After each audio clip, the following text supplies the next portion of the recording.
Oi, gente. Pois é, especialistas em epidemiologia consultados pela Folha de São Paulo disseram que o Brasil precisa parar. E eu vou falar sobre isso no vídeo de hoje. Se você chegou agora, o canal é a Nova Máquina do Tempo. Eu sou André Teixeira Jacobini e tem links das nossas redes sociais, nosso Apoia-se, no comentário fixado. Bem, o que dizem os especialistas, né? Epidemiologistas ouvidos pela Folha afirmam que o governo deveria adotar em breve providências a fim de impedir ou limitar em grande medida aglomerações e movimentações de pessoas. Exemplo do que fizeram países asiáticos e agora a Itália para atenuar a epidemia do Covid-19. Isso é, seria necessário suspender aulas, espetáculos esportivos e artísticos, cultos religiosos e qualquer grande reunião e restringir a presença física em locais de trabalho e a circulação pelas cidades. A medida deveria ser implementada daqui a 7, no máximo dentro de 20 dias, na visão de médicos estudiosos da biologia e da matemática da disseminação de doenças infecciosas, que são os epidemiologistas, né?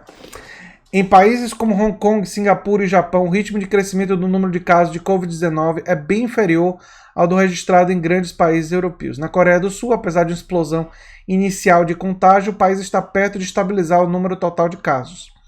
Não teria muita dúvida de dizer que foi uma intervenção, fizeram um esforço brutal, inédito, diz Claudio Struchner,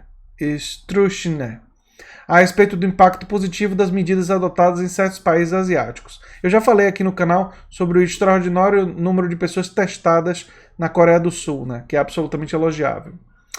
Ele, Cláudio, é professor de matemática aplicada da FGV do Rio de Janeiro e graduado em medicina pela UFRJ e doutor em dinâmica populacional de doenças infecciosas pela Universidade de Harvard.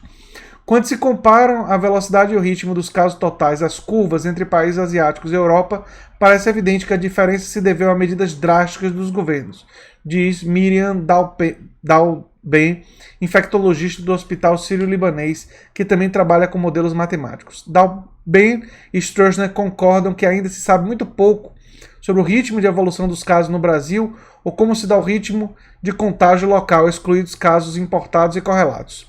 Acreditam, porém, que não será prudente esperar dados consolidados. É melhor observar a história da doença e o resultado das medidas eficazes de outros países antes que seja tarde. O pessoal está soando o alarme, né? Se nada for feito, a coisa pode ser terrível. Vamos ter uma epidemia, ela vai crescer, já não estamos na fase de contenção, de evitá-la, mas de suavizar efeitos, reduzir o número de pessoas atingidas, diz Roberto Krenzel, professor do Instituto de Física Teórica da Unesp e estudioso do comportamento de epidemias. Dalben diz que existe uma janela de tempo para a adoção das medidas restritivas. Nem pode ser tão cedo, pois a restrição não pode durar muito, nem pode ser tão tarde que a epidemia esteja descontrolada e os hospitais sobrecarregados. Olha, essas observações são muito importantes. Se você faz a medida restritiva cedo demais, ela acaba não tendo efeito porque você não está restringindo a epidemia no momento de sua maior expansão. E aí ela não pode ser mantida por muito tempo. Quando você deixa de manter, você entra no momento da expansão da epidemia, né? E ela também não pode... por isso a restrição não pode durar muito, né? E não pode ser no momento que a epidemia já está descontrolada, porque aí os hospitais já estão abarrotados e não conseguem responder às necessidades, né? Krenkel explica que o início da epidemia é o instante mais crítico. Se ele for muito forte, pode haver um número de casos tal que o sistema de saúde não aguente, como usar o metrô na hora do rush. Não tem como entrar no vagão. Quando então deve começar a restrição, o lockdown?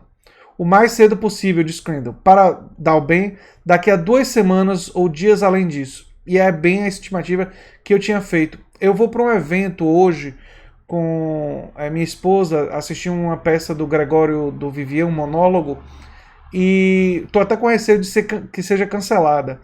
Mas a partir da semana que vem, eu acredito que em Salvador, em muitas cidades brasileiras, nós já vamos estar vivendo um regime de ampla restrição de movimentação, né? Acha mesmo que em tese é possível um esforço de erradicação do vírus, isso é, um lockdown que durasse o tempo da incubação da doença com período de contágio, uns 25 dias, por exemplo, seria uma medida de interrupção da cadeia de contágio. Não é uma proposta necessariamente, mas um exemplo do que pode ser pensado a respeito do controle da epidemia. o coronavírus da SARS em 2003 foi erradicado. Dalben e Schweizer lembram também que o número de casos já é maior do que aquele que aparece nas estatísticas. Possivelmente a discrepância entre o que se sabe e o número de doentes é maior do que na China ou em outros países da Ásia, onde os controles e testes foram maiores. Isso é verdade.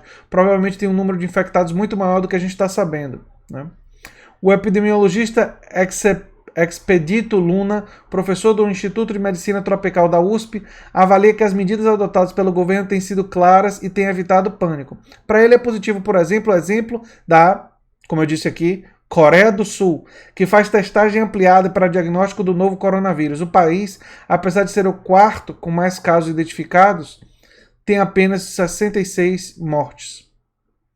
É uma estratégia interessante, mas o Brasil não teria essa capacidade. O diagnóstico de doenças infecciosas como dengue, zika e influenza é uma velha debilidade da rede pública de saúde. E é por isso que eu disse aqui no canal, num vídeo anterior, que nós teríamos que compactuar com a iniciativa privada e, se necessário, endividar no mercado internacional, usando instituições financeiras internacionais, para injetar dinheiro e garantir testes em massa, usando a rede privada, a rede pública, todas as alternativas que a gente tem. Ainda assim, Luna avalia como positivas as medidas tomadas pelo governo, como estímulo ao isolamento domiciliar de pessoas com sintomas e de estrangeiros que chegam ao país. Ainda estamos tateando. O clima tropical também molda a transmissão de agentes por via respiratória. Tradicionalmente, não há epidemias de gripe por aqui do mesmo forte dos países temperados.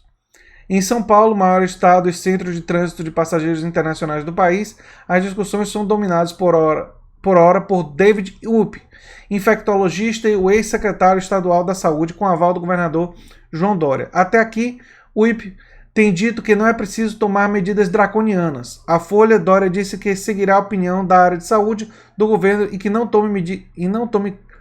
teme críticas caso as medidas tomadas se mostrem insuficientes. Decido com a razão, não com a emoção. A depender do cenário, o Ministério da Saúde não descarta medidas como restrição de voos e fechamento de fronteiras, o que já foi feito nos Estados Unidos.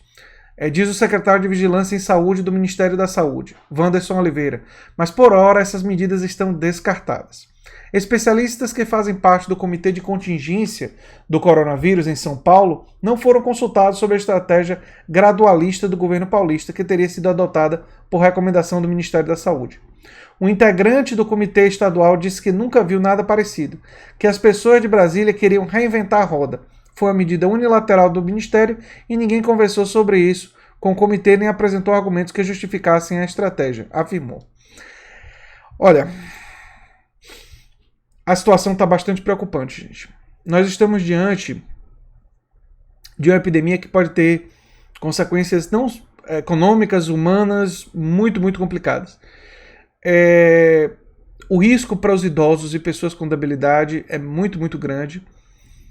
E eu acredito que medidas draconianas, como eles disseram, quiseram caracterizar, vão ser necessárias a partir da semana que vem. Então, a partir da semana que vem, nós vamos ter que todos entrar em uma espécie de enorme limitação de movimentação para tentar evitar a expansão do contágio e quebrar a cadeia de contágio. E isso vai vir provavelmente por vias oficiais, ou seja, especialistas vão deixar claro isso a partir da semana que vem e o Estado, enfim, se não fizer isso vai ser muito criticado, mas deve provavelmente defender isso a partir da semana que vem.